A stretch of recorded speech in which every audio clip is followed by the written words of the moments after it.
Forecasters had been warning for days that conditions were primed for a tornado outbreak across the South. Tuesday and Wednesday morning, their predictions came true, with deadly effect. Twisters touched down in Louisiana and Mississippi, but Alabama saw the worst of it. The storms damaged businesses and homes like these apartments in Utah. The winds were strong enough to tear apart a forest in Blue Ridge, Alabama. In nearby Montgomery County, a mother and child died when a tree fell on their home. This is a sad day for Montgomery County as a whole and for the community of Flatwood, a very small community, closely knit community, very devastating. When you talk about rebuilding, we're not even concerned about that at this time. We're just grieving the loss of the life that was lost during this tragic incident. CBS News national correspondent Manuel Bojorquez now joins me from Montgomery County, Alabama. Manny, how bad is the damage where you are now? Well, you can see around me, this was a community center, and now it is just rubble. This was a cinder block building that looks like a bomb went off. It's just littered about.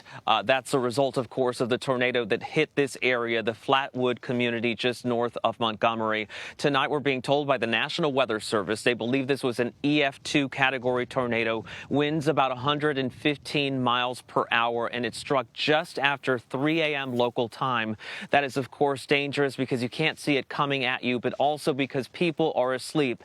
And it is, in fact, this neighborhood where a 39-year-old woman and her 8-year-old son were killed in their home when, as you mentioned, a tree fell during that tornado coming through. Manny, what's the state of recovery efforts at this point after these tornadoes?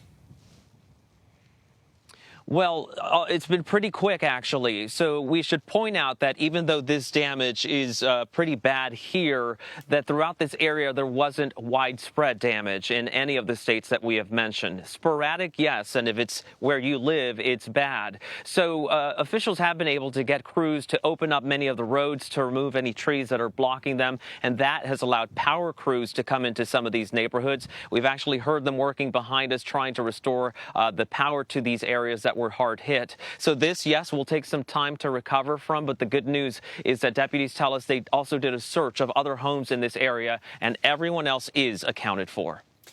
Manny, we talked about the fact that this is unusual to have tornadoes at this time of year. Forecasters say that it was the record high temperatures in Texas and Louisiana that intensified this weather. How unusual was it? And now that they've passed through, were people prepared? Had they listened to the warnings? People did listen to the warnings, according to many of the officials that we spoke with, because they had plenty of warning. They had plenty of alerts going off on their phones, for example. Unfortunately, that didn't help those people who were in their home here. But what I can tell you is something that we discussed with the National Weather Service representative who is out here surveying the damage. He said that in his view, the warming of the Gulf of Mexico is also contributing to some of these wintertime or end-of-year tornadoes. So they are rare. It doesn't mean they don't happen, but in his view, we're seeing more and more of them. This isn't just a springtime phenomenon, and that is something people might have to get used to. These end-of-year tornadoes that happened last year in Kentucky, for example, and that have just happened here in Alabama. Climate change and the new normal. Manuel Bojorquez in Montgomery County, Alabama. Thank you.